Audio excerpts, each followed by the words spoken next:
Oh, hey, I'm glad you're here. If you're listening to this at the time of the recording, then it has just been announced that Canadian International Pictures is releasing The Great Land of Small for the first time ever on Blu-ray. This film, largely lost for decades, and now will receive a great release made all the more special because you can hear me on it. That's right, I had the pleasure of being a guest on the New World Pictures podcast. They let me choose what film to discuss, and I chose The Great Land of Small. They're still my friends, I think. Canadian International Pictures has included that episode on their release, and you can pre-order it now on Vinegar Syndrome. So please head over there and do that. I know I already did. Fingers crossed next they'll do a plush version of Slimo. I mean, here's hoping. So I just wanted to say thank you to Canadian International Pictures, and thank you to the fine people at New World Pictures Podcast for the invite. I don't get many, so I really appreciate it. That being said, I was a guest on the Real Early podcast. That's REEL, Real Early Podcast, where people discuss their early interactions with movies. So you can hear me on that, talking about growing up in our family video store. So please give that a listen. Now this episode, the one you're about to hear, what can be said? You know, when it comes to movies and reviews, I think it's always best to find out for yourself. Why? Well, because one of the most interesting things about art is perception. Everyone's point of view is their own, and it's seen through their own filters and lenses, which are colored by their own life experiences. An easy example is, say, a teen without a child watching a movie about the loss of a child. Then, take an adult with a family watching the same film. There's a good chance that those two experiences are going to differ. And I'm not saying the teen isn't able to understand loss. I'm just saying they're probably going to see this film and have a reaction to varying different degrees. That's all I'm saying. Or like someone who loves kittens watching the Milo and Otis Rapids scene. Very hard watch. Whereas someone who's a pro-Death Rapids person, probably more their cup of tea. This episode, the film is a movie that can and should be looked at for what it is doing. It has a way to creep into one's bones in a subtle and beautiful way, which can be all the more impactful if you've been through something. Like, you know something's bad, but you just keep heading towards it. And I love that about this movie. And I hope you enjoy this conversation as much as I did recording it. And if you are a pro-Death Rapids person, then please seek some help. But now, I give you Labyrinth of Dreams. Innocence can be hell.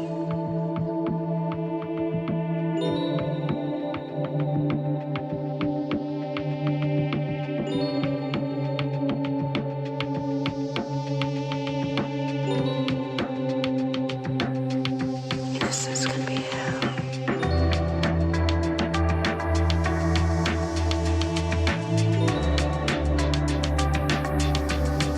Can be hell.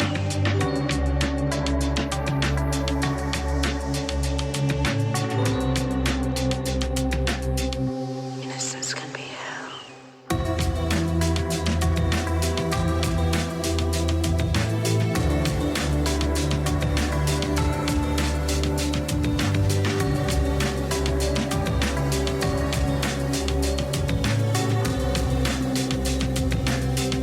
Innocence can be hell. Greetings and salutations. This is VHS, and I'm your host, Dirk Marshall. No fancy title for this episode. I asked Preston to watch a movie, and that's it, really. So we're just going to see how that goes. So, of course, I have to welcome back Preston Mitchell. Thanks for returning. Thank you for having me, Dirk. It's a pleasure to be back and a privilege to be back at VHS again. And thank you again for inviting me and for recommending me this interesting, to say the least, film. Okay, I am so excited to hear your thoughts on this. So, up front, let's just get it out of the way. Where can people find you? Sure, you can find me on Twitter at PRESTOMIT and at Letterboxd at PRESTO_MITCH. And how have you been since the last time we talked? It's been a while. I've seen you on a couple different podcasts. It seems like you've been busy. Most definitely. Quite frankly, it's been a blast, Dirk. Awesome. Just to be able to be on some of our mutual friends like podcasts. Like I've been on Film Feast a couple times. That was really great. I actually closed out the year with a couple of my favorite recordings that I've done so far, with being able to talk Scorsese movies with our friend Matt Bledsoe. That was a great opportunity. Shout out to him for giving me that.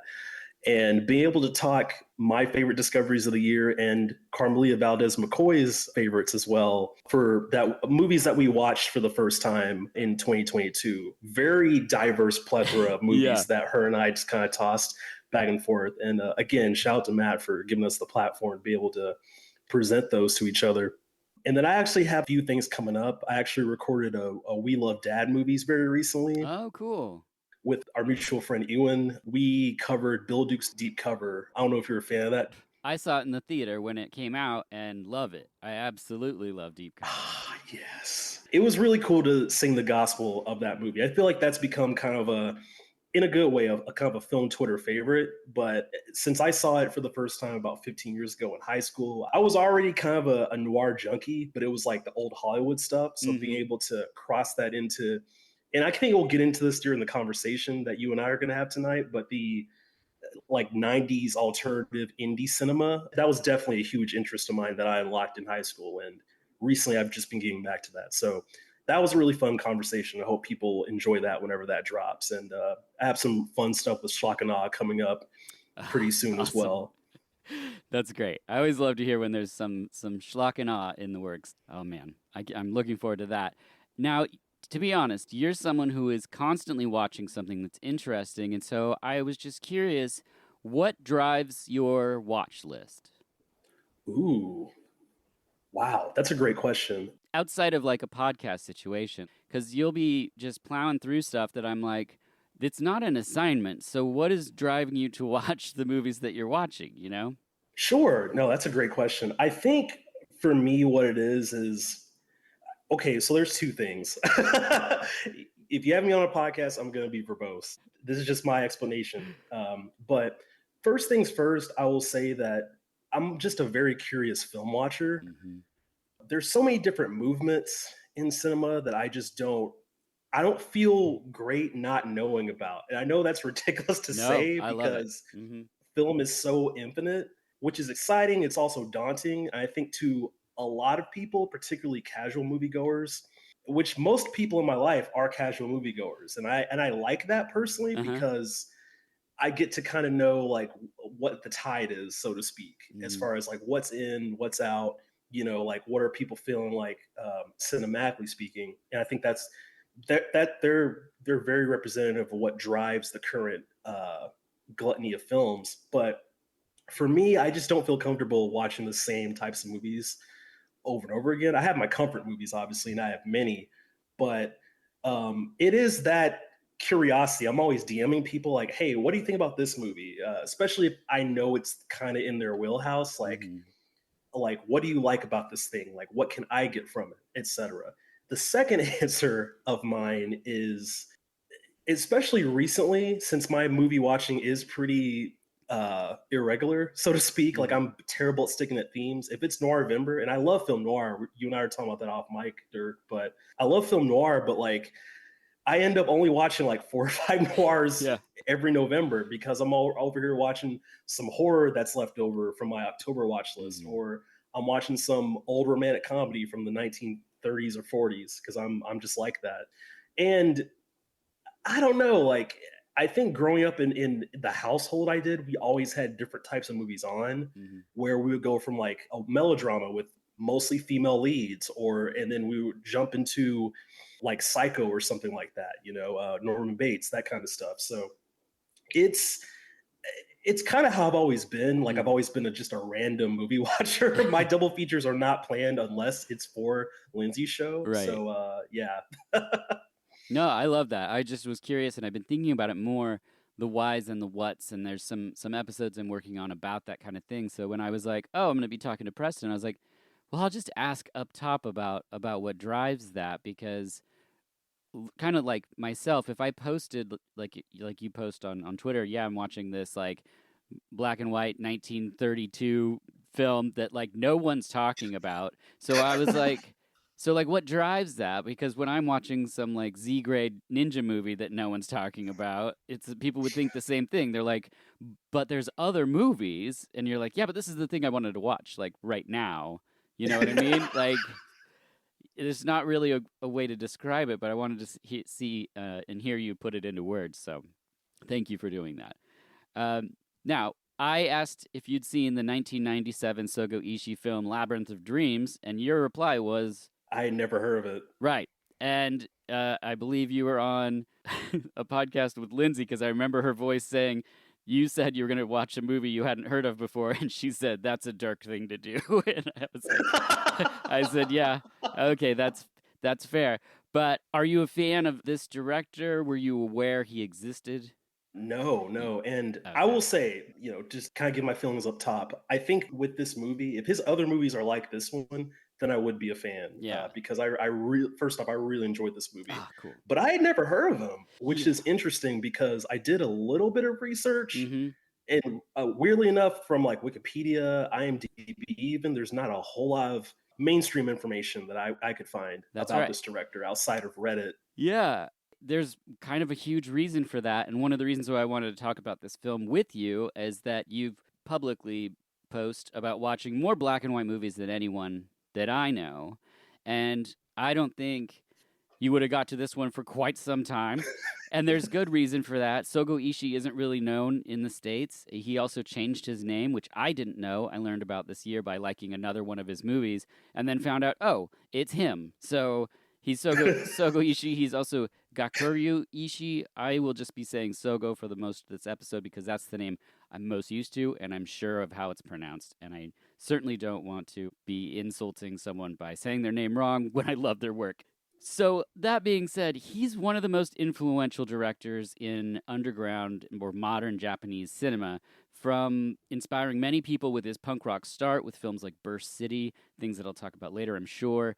He's very DIY, using a lot of Japanese rock bands in his movies.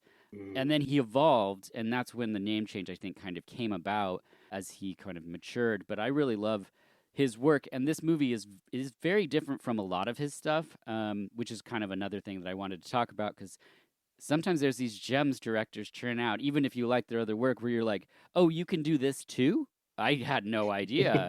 And with this director, once you go from like Burst City to like Punk Samurai, which came out just a couple years ago, which is like a totally insane post Tarantino influenced like samurai movie with 1,000 monkeys attacking at one point, and like it is bonkers in the best possible way.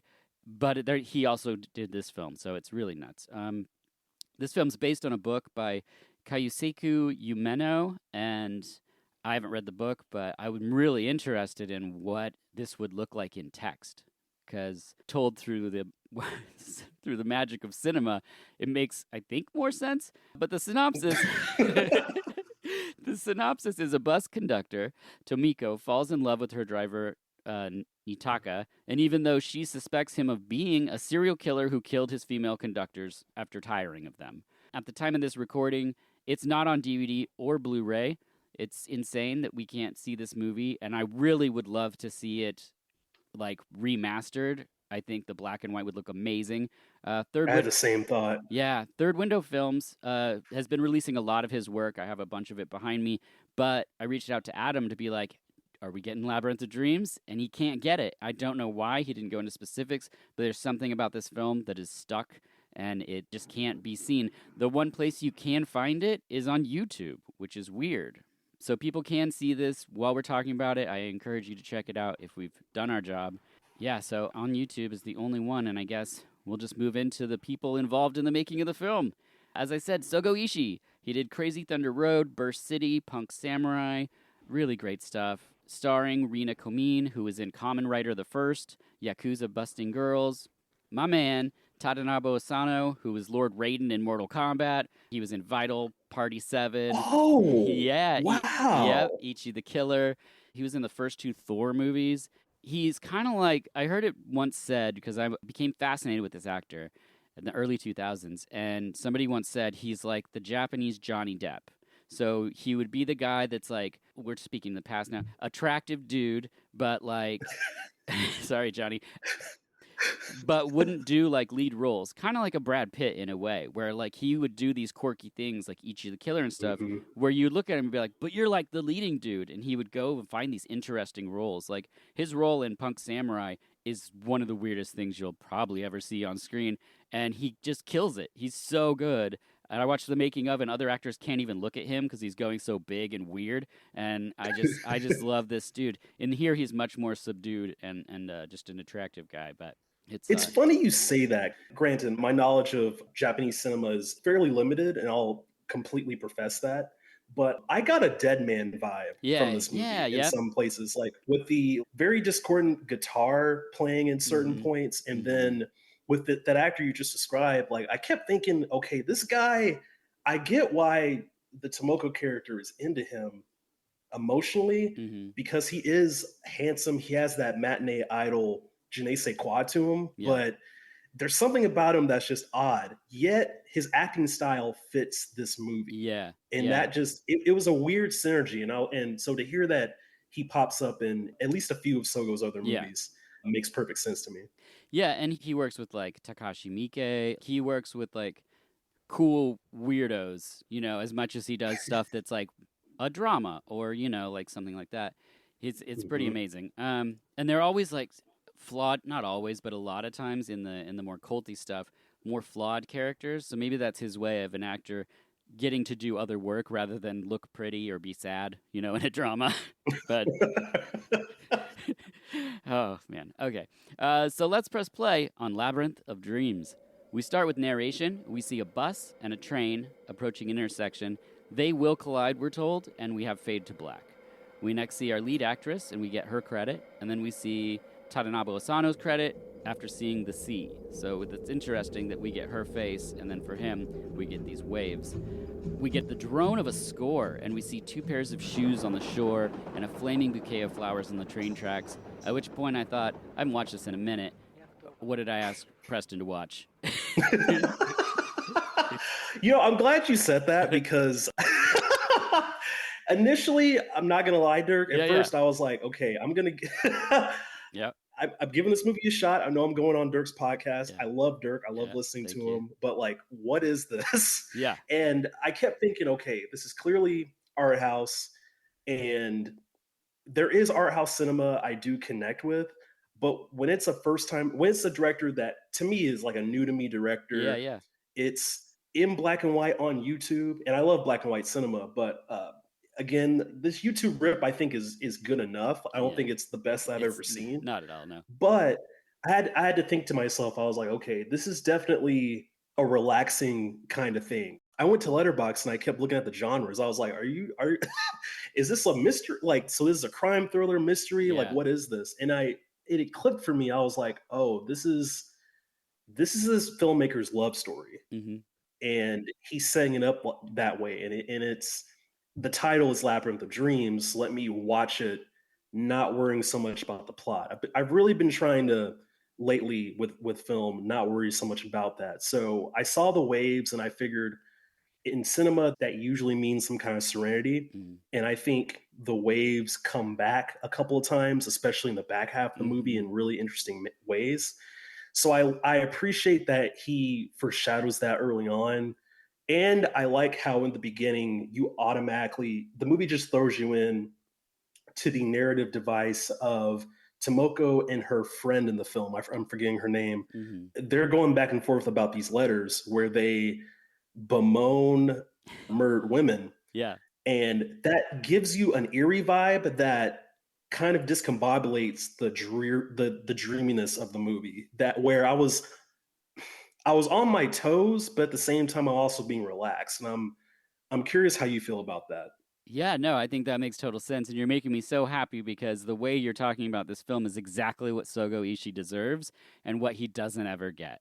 He gets like someone like me who's just like, it's really good or something. But like to hear you actually articulate what he's doing and what's going on was really making my heart smile right now. So thank you for that. Yeah, I mean, you're completely right. And we'll get to more of that as we get through the film, I think.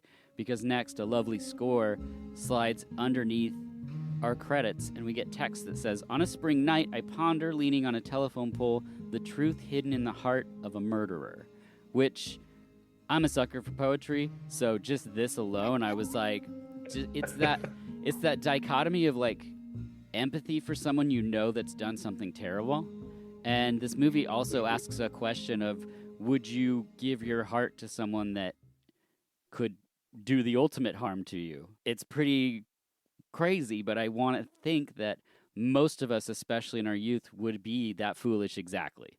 That's why I kept siding with the main character because I think too, and Dirk, I have to get your thoughts on this, what I'm about to say, because I think that's the difference between 90s film and current film. And I mean that as far as movies themselves and the people, like the audiences. Because, so for example, I showed one of my close friends a 90s crime film that he had never seen before, One False Move, Carl Franklin. Yeah. Really good movie. He said, hey, Bill Paxton's character, he's kind of racist, but at the same time, this is a film made by an African American filmmaker.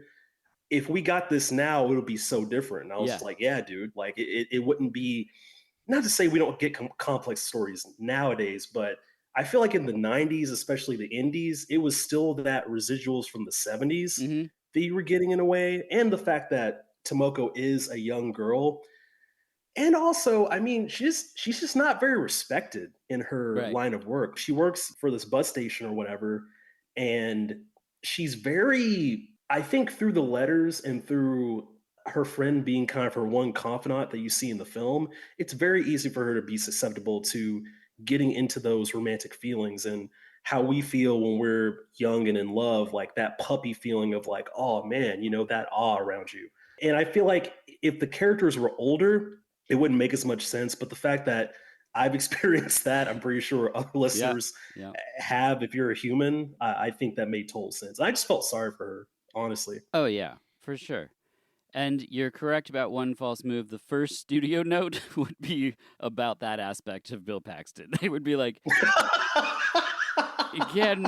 can we make him more likable? I mean, that's just how movies tend to go these days. Like they just wouldn't have something. I mean, yeah, it's. But you're right. Yeah, regarding this film, the sound design I think also plays a super integral part of this film.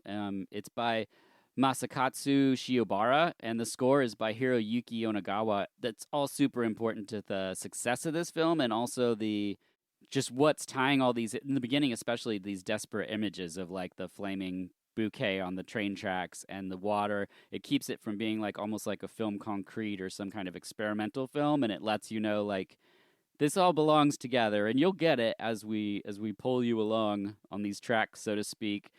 We see a newspaper that reads accident or double suicide, driver dead, conductor wounded.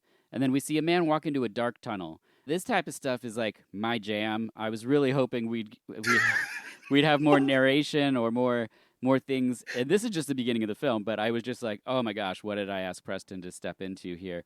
The narration now shifts to our female lead. This is kind of where the narrative starts to take form. 怒らないでちょうだいね。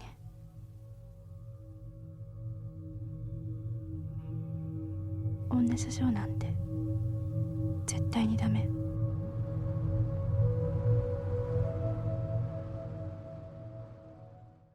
We see a female bus driver take tickets and usher people on and off the bus, which is very cool because that's not how buses work here. This job No, does, not here either.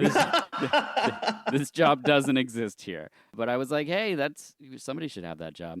The driver needs like an assistant. Here it's just the driver telling people like, get off the bus. Later we see the writing of a letter warning someone not to become a train conductor.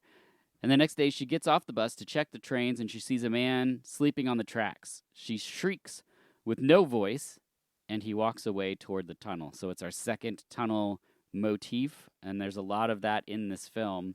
What did you think of this section so far?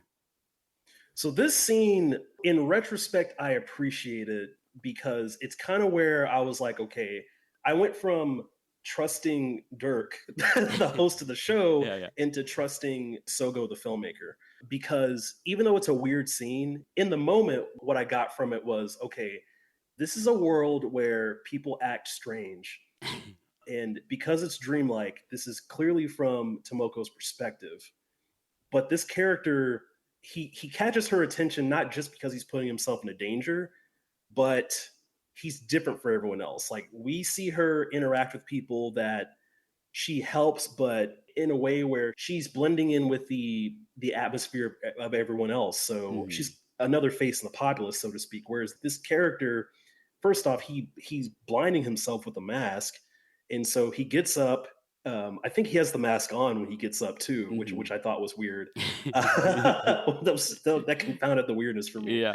But he goes back into the tunnel, and so I was like, okay, this character clearly is comfortable with darkness, and I think what I got from that was this character is going to lead Tomoko into kind of an allegory of the cave situation where Mhm. she's going to grow by undergoing her own transference into the cave. Yeah, absolutely. I love that. Well said. She recites the letter to not become a conductor, and the train enters the tunnel that we just saw him enter. And then we hear a crash, and a bus conductor has died. This person died but the day before her wedding day. It's very interesting. And then there's rumors of a serial killer that start to circulate, and they're like, is it him? We don't know. She just can't get a break, but we can, because we'll take one right about now.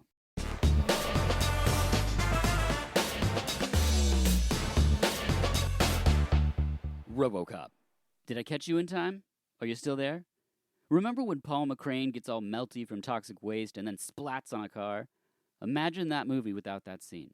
Would it still be good? Okay, bad example, RoboCop rules, but his death adds flavor. And you know what else adds flavor? Marshall's Hot Sauce. You can wake up any boring meal with habanero carrot curry or serrano ginger lemongrass, just to name a few. These delicious and flavorful sauces will have you grinning bigger than Tarman in Return of the Living Dead. Marshall's Hot Sauce even has a new line of seasonings, including an incredible barbecue rub, where they soak dates in whiskey and then freeze dry them and powder them to add a little sweetness with no added sugar. There's also chicken marinade and even a volcano sparkle that'll make your body melt, just like in the movie Body Melt. The best part is you can enter VHUS Podcast at checkout for 20% off. So liven up those meals and your taste buds at marshallshotsauce.com and enter VHS Podcast for 20% off. And now, back to the show.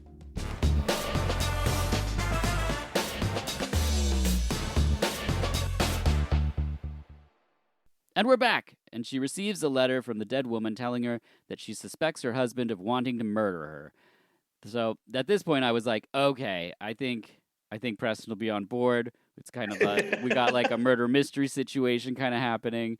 I didn't do the thing I've done so many times where I ask someone to watch something where they're like, why would you make me watch this? And I'm like, I'm sorry, I apologize. To be fair, this is my 1-2 punch on VHS, and so far, so good for dirt recommendations to me. So I completely, I was definitely on board during that moment. I was like, ooh, okay, this is the mystery that I cool. was promised from the description. So I was definitely keen, especially because I was curious if it was one of those mysteries where this character who dies, how is it going to be connected to this person who I'm sure is kind of the perpetrator, Mhm. but we don't quite know that yet. And I don't know if the characters are sure of that yet.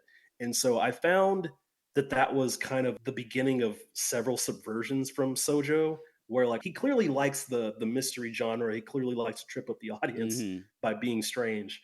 But how is this mystery going to play out, and how is it going to be different from every other that I've seen? And sure enough, he surprised me many times throughout this. Yeah, because we're now at my favorite sequence in the film. Her job announces a new hire, and the person enters, and their face is obscured by light. And then we have these close ups of her, and then there's a pole, and then there's more light, and then she trips and spills a teapot. The steam swirls up through the air, which eventually reveals his face. And like this sequence, I was just like, this is great. This is amazing filmmaking. Yeah, I kept wondering how he was able to, because I'm assuming this had to have been a low budget production, Yeah. just Oh, yeah. from Yeah. one, because there's no need for effects with a story like this, but also I kept wondering like how are you getting the light to, because I feel like there had to have been like a refraction or something like that off of a camera, and Yeah. I thought the editing, this whole movie, but especially that sequence, was pretty wild. But with that sequence, I kept wondering how much of this is her not trying to see the guy's face Mhm. subconsciously. Like, is she deliberately hiding behind light to block him? Or was that intentional on the other person's part to hide behind the light? I'm curious how much of that was the characters kind of being fearful of one another. Or maybe I'm reading into that a little too much. No, I think that's an excellent talking point for films because when I saw it what I brought to it was my own baggage or experiences, which is kind of how we're sort of unreliable narrators for even like our own reality. Like, for instance, when I saw my wife for the first time, so basically what happened was I had worked at I met her at Urban Outfitters. I'd worked at the one in Seattle, and then I quit it to move to Portland. And then I called in, and she took the call, and I said I was a housewares team leader, and she said I'll put you on the schedule, and like that was it. Like I was just like what? And then she lost my number, and so for like a month I was on the schedule. Everyone's like, who's this Dirk guy that's never showing up? And then someone was taking the trash out, and the sticky note with my number was stuck on the side of the trash can.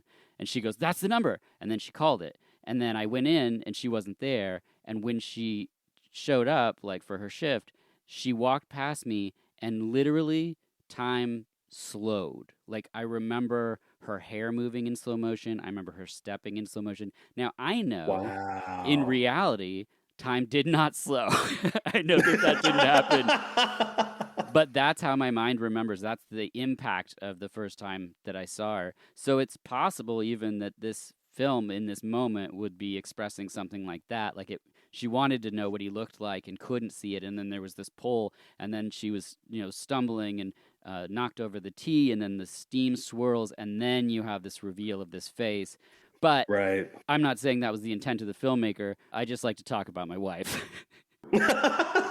No, I think that's really adorable, and I think that's apropos of the sequence that where I was like, how much is this narrator and how much of it is this character? And I think that makes total sense because yeah, we definitely when we see these people who have such tremendous rippling effects in our lives, like we always remember their interests in a way. Like there's no one in my life who's close to me that like I'm just like, oh, you just appeared. Like Right, no, right. like You got to spill those teapots, man. That's how it happens. So the next thing that happens is she drops the letter that's literally about him, and he picks it up, looks at it, and then hands it back to her. Like he would have recognized his dead wife's handwriting on that. It's just so interesting. It's a weird moment where in this movie that I don't know. Okay, we'll just keep going. So it's announced that he's her new driver and she's his conductor. So at that night she rereads the letter and thinks of him being the killer. So they work together, and she writes down that he won't get her. He's not going to get her. She's going to work with him, but he won't be murdering her. And next we see them in nature, and I love these nature shots in the film. It's so interesting how the camera's like on a hill, and they're sort of down a little bit, and I don't know, it's so interesting that they've just parked their bus and they're just in nature eating berries.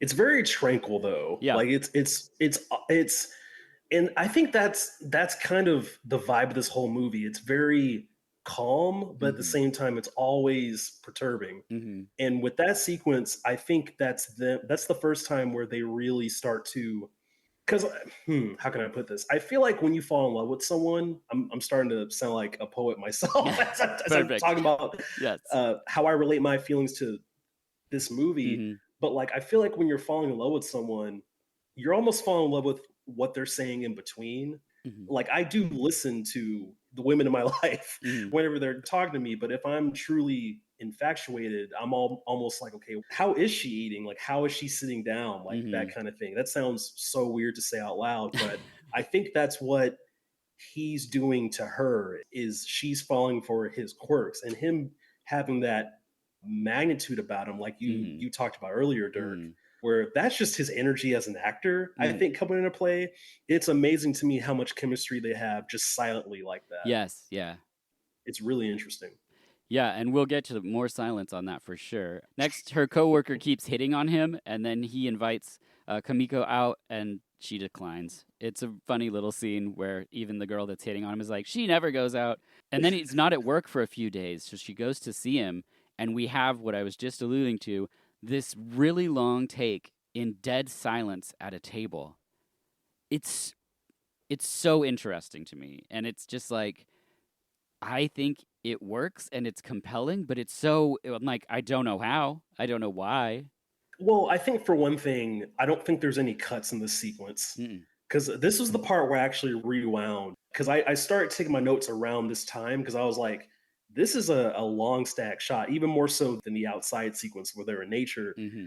And they're just looking at each other and they're looking at the table. Then they look up again. And I think it's interesting because it's so different from the outside sequence because they're literally just static. They're literally tied to their chairs. Mm-hmm. There's this quiet tension and there's no music. In all the other sequences up to this point, Yeah.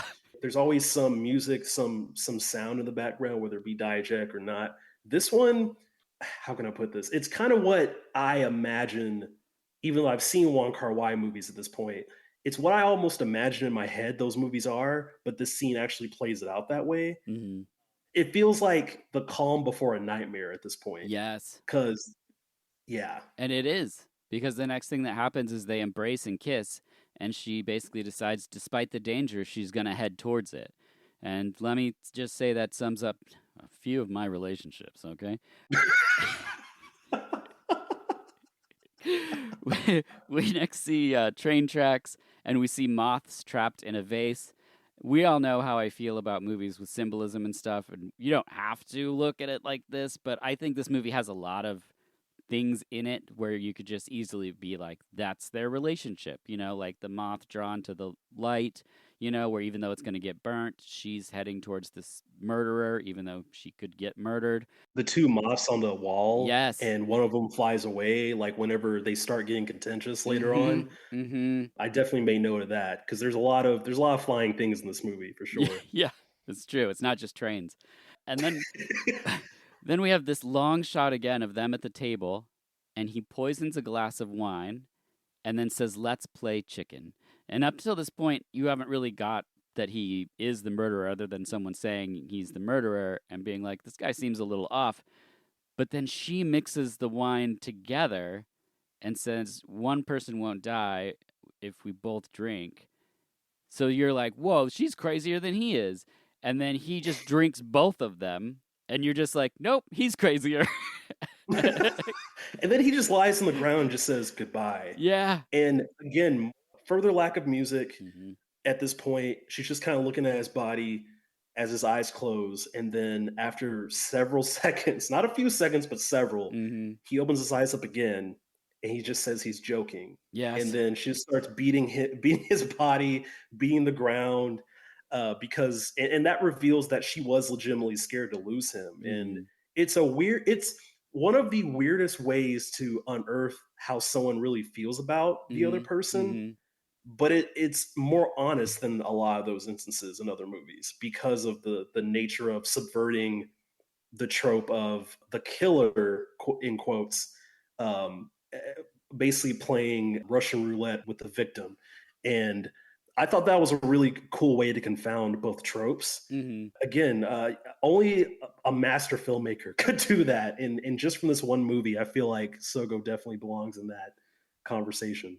Yeah. Well, I mean, all his stuff are it's there's so many directors that you can watch their work and maybe think like, oh, I don't know if this is for me or whatever. But like, it's all intentional. Like what they're doing is their intent. And I think if you look at Sogo's work and his latter stuff too, his work is very singular and it's just the intention, just bombastic energy in his first two films. You're just like, oh my God, it's like Mad Max or something, but with Japanese rock bands. And like, that's exactly what he was doing, And it's just like, oh, okay, you nailed it. You did great. Crazy Thunder Road is a wonderful film, but it's very different from this. Right. It's just so cool to see him switch gears. Maybe like when Scorsese did Hugo, or maybe not. I mean, I don't know. Maybe that's the inverse. Yeah. Poor example. I was gonna ask you if you had a favorite of Sogo's films. If you could decide on what your like one or maybe top three. Dirk's like pensive at the moment. Yeah. It's so hard because like they're very different. I recommended this movie for all the reasons that we've discussed, and I'm very excited about this conversation and how it's gone because I really love this movie. But it has a very different energy. Like you're talking about the stillness in it, which is other films like do not have. They're more like just like you rev the motor and it just takes off. Because he did a movie called Electric Dragon 8000. So this has Tadanobu Asano in it again. And I've already read it once on my podcast, but I'm about to do it again. This is the synopsis for the film. As a child, Dragon Eye Morrison undergoes electroshock treatment for his aggressive behavior. The levels of sheer energy absorbed by his body over the years allow him to channel and conduct electricity. Now, an adult, Morrison works in the city as a reptile investigator and has learned to channel his rage through a performance of aggressive guitar-based noise. Meanwhile, Thunderbolt Buddha, a TV repairman turned vigilante, who has the same electroconductive powers from after a childhood accident, goes after crime bosses and gangsters. When both men learn of each other's existence, Thunderbolt Buddha challenges Morrison to a final showdown on the rooftops of Tokyo. I mean, it's very different than the movie we're talking about, but I absolutely love it. It's also black and white. It's not very long. Huh. I mean, all these films, they're hard to compare because I would say for most people now, if you started with Punk Samurai or Punk Samurai Slashdown, as it's sometimes called, I think it's really, really enjoyable. It's like the type of thing where you have the colorful names every time it introduces a character. You know what I'm talking about? That post Tarantino thing that every movie did for a while. It does that, but it's like samurais, and one of the samurais is just a giant monkey, and he commands like a monkey samurai, and he commands an army of actual monkeys, and it's just totally bonkers. That other film, Electric Dragon 8000. It sounds like a tokusatsu riff in a way. Is this actor from Labyrinth of Dreams like in reptile clothes? And I mean this without irony. No, Tadanobu Asano's face is like totally normal. His hair's stuck up like with gel, but Thunderbolt Buddha has half of his face is metal. Okay, wow. Yeah. That's rad. I mean, I gotta check these movies out. Yeah, I really do. He's a really cool director, and until we get the releases in the States, like I said, Third Window is putting all these out, but we don't have like a Vinegar Syndrome or somebody that's like putting this stuff out in the States that's on people's radar. So obviously I buy all the Third Window stuff, but Third Window does so much that I absolutely adore. We'll continue on now that I stopped talking about Third Window. Okay, here we go. Getting back into it. That night he says we should get married, so she runs into the night, but like the moths drawn to the light, she returns, and she says she's decided to end it all herself. And we're like, oh, her life or his life? We don't really know. Her friend tries to stop Kimiko, but she's already on the bus. We get the final moments on the bus. The sound drops out and then returns.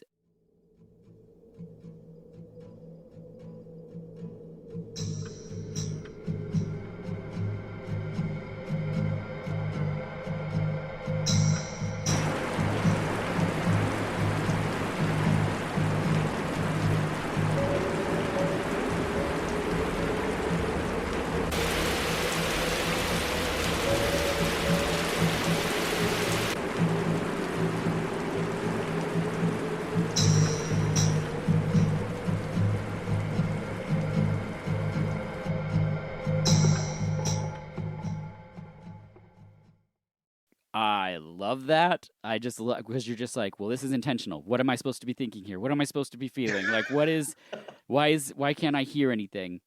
She confronts him and then tells him that it's clear, like the tracks are, and so he progresses with the bus. They head over the tracks. We see them laying on the ground, the two friends on the shore. We find out she's with a child. All of these shots are super fascinating, but I'm just wrapping it up to say that is the conclusion of the movie. How did this feel for you? Oh my goodness. Well, just going back to the sequence on the train before the window gets wrecked. It was very interesting acting from both actors because for one thing, this whole movie is an exercise in the importance of taciturn, understated acting. Mm-hmm. And I think I keep throwing praise at the gentleman who plays the bus driver, but the woman playing Tomoko really is pretty transcendent in the film. Mm-hmm. And it's interesting that when the movie started out, very intentionally in retrospect, I was like, I don't really think much of this actress. I'm following her. She's clearly the narrator, but she's not all that interesting. But that's purposeful, Mm-hmm. and it really is. And throughout this tunnel, going back to my allegory of the cave analogy, this is her transformation. She becomes more self-actualized. She finds that she's meant to fall in love with this person in order to stop him. And it's a weird meeting of the two tropes where the investigator finds out who he is, Mhm. but at the same time, there's this noir fatalism to it where she has to take herself out. There needs to be a sacrifice in order to rid the other women who could potentially be in his path. Mhm. At least I gathered that from what he, because there's a line of dialogue before he dies where she says, "Did you get bored of me like you were bored of Suyaku?" Is the slain victim's name in the letter at the beginning, Yeah. and he just looks at her and he's just like, so what are you gonna do? And I just thought that was just the coolest scene. So when the Yeah. death happened, for one thing, that was the shot that I recognized from the poster of Mhm. the film, and I think that's just in a movie full of amazing photography. That shot really does take a whole new level of profundity in context with the film, and then the series of shots after where you see a few of the people that you've seen throughout the movie reflect on it, and then you see the hand covering the stomach at the end. Mhm. Right after the other character says, "You'll make God angry." I didn't write the whole quote down, my bad. "You'll make God angry." I believe she says, "Be thankful for what he's given you." And that's when you see the other person's hand pet her stomach, which means that there's a child. Mhm. And I wanted to ask you, Dirk, I do have a few questions about the ending. Did this person have a prior relationship with the killer before Tamaku? Is that the killer's kid, or did I miss a detail watching the film? You know, rewatching it, I'm still thinking it's the killer's kid. Okay, I think that's what it's saying. I did also skip over the fact that there are flowers on the bus, and then once the crash happens, we see them flaming on the tracks. That's what we saw in the beginning of the film, and it's kind of like right. this cyclical way that he's done things, um, which I think is so smart because it's not just somebody being like, "This will look cool," which is fine in movies. I like a lot of movies that do that, but this isn't one of those movies. There's like a reason for all of it. And I love that window shot where the glass is all shattered and we're seeing them lay sort of at opposite angles, on the ground at the end. Yeah, it's really good. Did you have any other final notes for this ending part? Okay, so I wanted to ask you as well. My other question was there's a shot of the clock right before the final sequence of the two women looking at the waves where the pregnancy is revealed. And the clock motif comes quite a bit throughout the movie. Mhm. And I'm curious, so let me say this before I get to my question. The thing about this clock that I found so interesting and why I wrote this note down was because usually in a movie, mostly American films, whenever you see a clock, it's telling the viewer like a gavel, so to speak, like, okay, this is a ticking clock. Feel that propulsion. The propulsion comes from the stillness, which is Mhm. weird, Mhm. and it comes from how the train interrupts that stillness. Because there will be times where the movie's just calm, and then the next scene is literally, or you hear a sound immediately before the image changes of a train just roaring, and that choo choo sound. But the way this clock is used, it comes after the death scene, the big dramatic climax. And I thought that was really interesting. Where I guess what I gathered from it is that Ishii is conveying to us, time is going to go on, Mhm. like life is going to go on, even though these deaths happen, the killer is dead, but life is going to happen, but also more death is to come. Mhm. And maybe that's morbid for me to graft onto this, but there's a an interesting poignancy that comes from a childbirth concluding a movie that is about murder and Mhm. death. And again, during that death scene, we see blood splatter throughout the ground in another really beautiful shot. Mhm. In black and white, I have to say, as a side note, I just feel like black and white captures blood Mhm. in a way that color just doesn't. And I've really gotten back into like watching old Hammer horror movies in the past couple years, and it's interesting that the blood is so red in those movies, and I love that about it. But when I see it in a black and white film like this, it looks like it's running from something, and I just think color doesn't capture it the same way. But yeah, I guess my question for you, Dirk, is what do the clocks mean to you throughout the film, especially in that final shot? I think you pretty much summed it up. I think this about this film in the way of like, I mean, I think it's a beautiful contemplation on relationships in a way. And if you took away the murder aspect and replaced it with like somebody who's maybe an addict or is emotionally abusive or, just a bad partner and give it any sort of um give them any kind of deficit that's going to be very reliant on you or unfair to your emotional abilities and whatnot. And then it comes to a head where you have to be like, it's not clear for us to go through this together, so we're going to have to go away. And then it doesn't have to be a baby, but we all carry those ways in which we won't be the same person from that point on. Right. But she's not alone. So, like, there's still some hope to it. And yeah, I don't know. I feel, and a lot of that is just me, like, putting my own stuff onto a film. But that's also why I like a lot of movies, because I can hang myself Sure. on it and be like, yep, this is for me. There's another movie that's a contemplation on death that we talk about this season. And it really, there's a moment in that episode where I realized, like, what I'm really into. And it was quite a shock.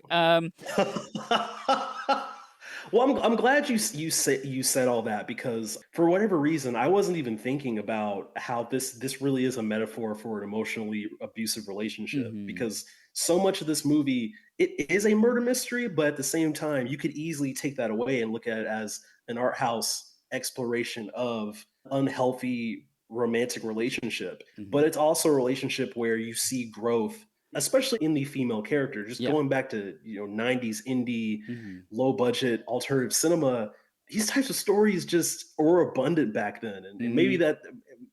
that's probably just because, like, I've been going through like a 90s phase at the moment. I've been watching a lot of 90s movies lately, especially dramas that I haven't seen before that were low budget.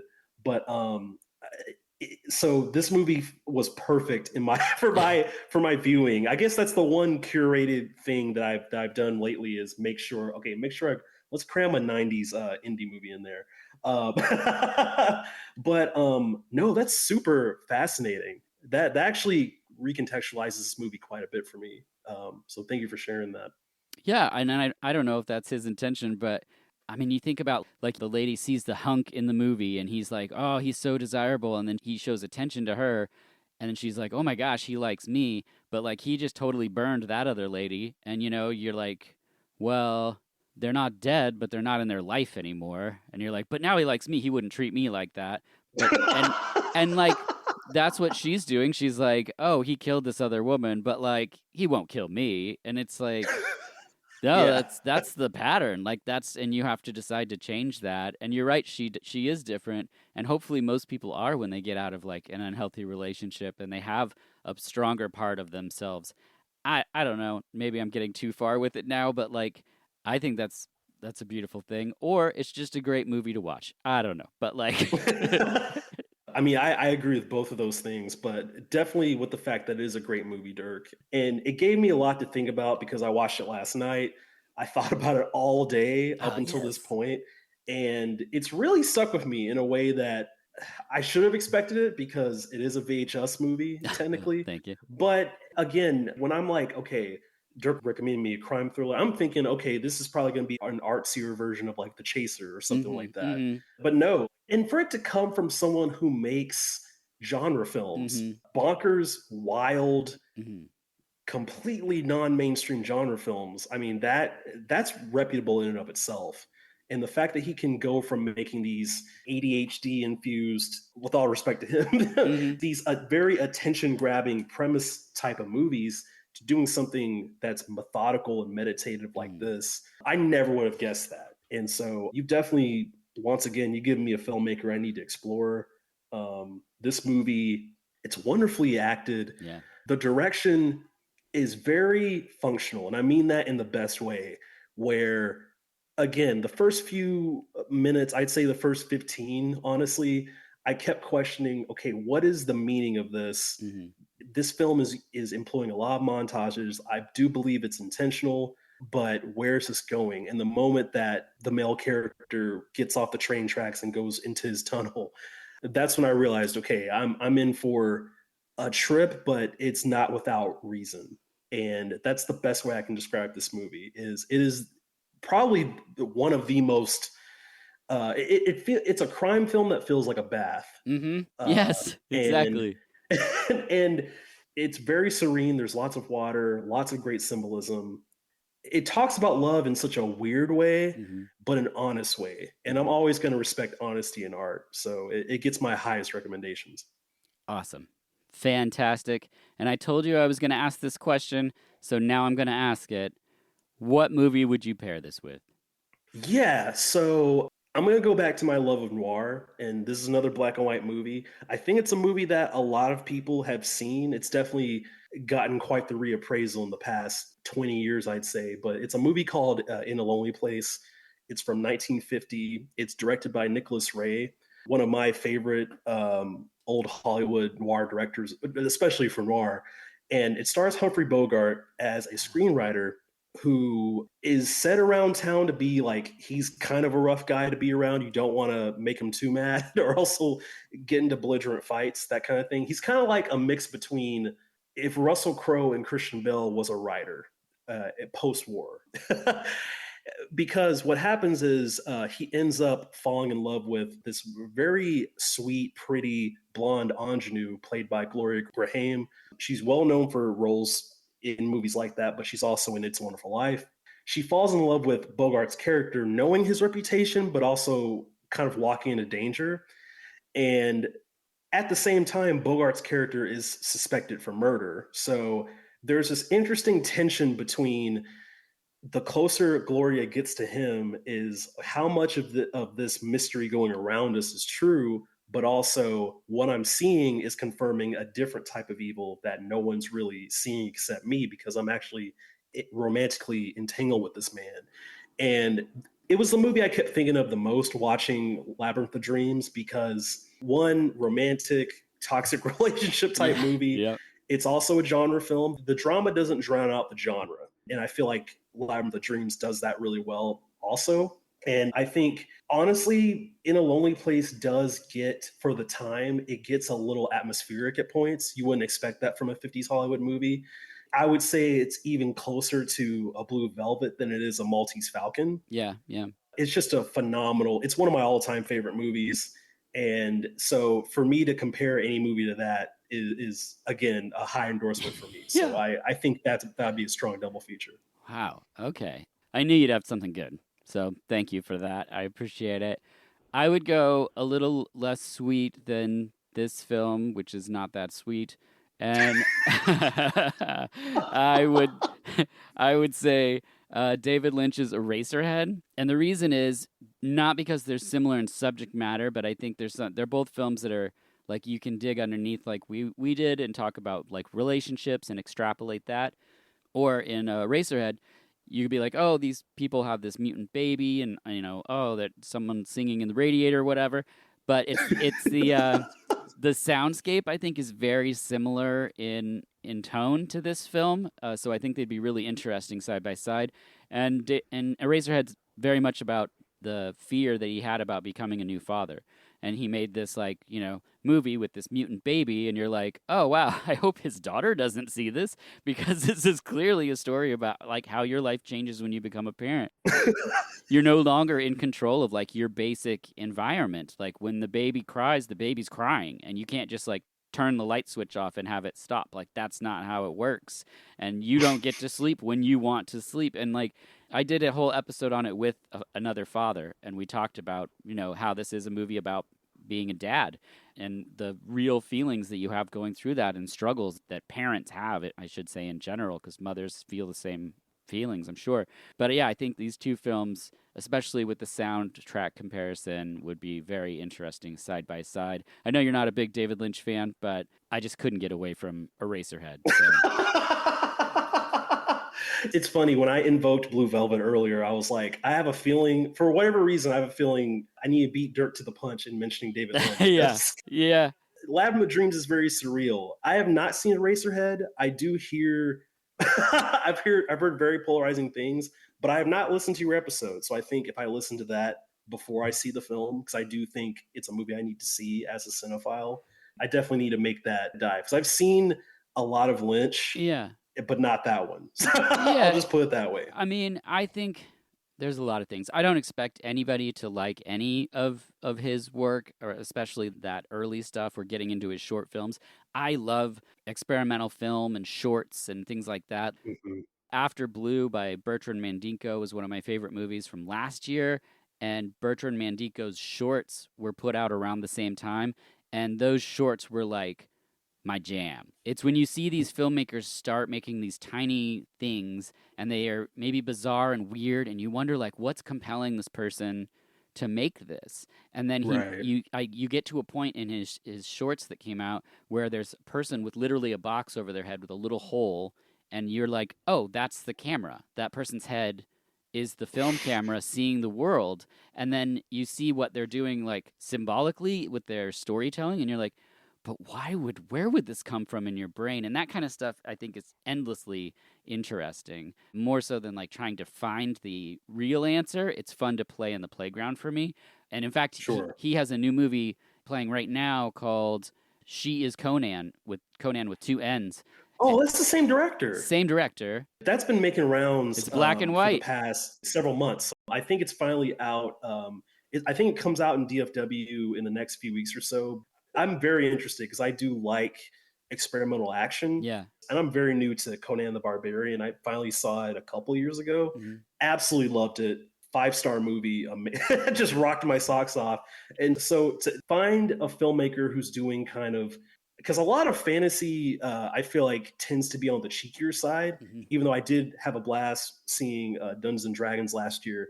But like, that's a comedy that respects fantasy. Yeah, And yeah. it's rare to find dark fantasy that, again, doesn't have that wink to it. Mhm. So I'm very curious to check it out for that reason. But I didn't know that was the same director. I'll have to see this After Blue movie as well. Yeah, it's like a gonzo lesbian science fiction western, basically. So that's like what After Blue is. It's like I think that it's either all lesbians or it's definitely lesbian driven. So just in the end, I think also so is She is Conan. I don't think there's any men in the film. So everything that this director is doing is very intentional, very interesting, very in control of the worlds they're creating. So I'm excited to see it. I can't wait. So there I go off talking about someone else that's not this director or this movie. What a film feast thing for me to be doing. Just kidding, Matt. Just kidding. Well, Preston, thank you so much for watching Labyrinth of Dreams. Thank you for returning. Seriously, Dirk, the pleasure's all mine, really. It's a pleasure to be back here. Always love listening to you. You've given me quite the colorful selection of films, as always, to dig into. But I genuinely appreciate it. Thank you again for sharing this movie with me. I mean, I know I keep expounding these gratitudes, but really, it's to trust your guests with a movie like this, it does mean a lot to me. And it's definitely something that I'm going to take with me and recommend throughout the rest of my movie journey. So thank you. Well, thank you. I really appreciate all of your thoughts about the film. You have such a eloquent way of reaching a point, unlike me, who continuously run a sentence on forever, like the train tracks in the movie. And it means a lot to me for you to shine a light on this movie. I didn't know going into this if you were going to like it, but I knew that you would know ideas and concepts that this director was working with. I think you know so much about film and how things function. Like just the clocks part that you said was a sheer example of like what people can expect to find from you on podcasts and Letterboxd. And so it means a lot to have you partake in this episode. So thank you. Thank you as well. Until next time, I'm Dirk Marshall, and this has been VH Us. What you really want?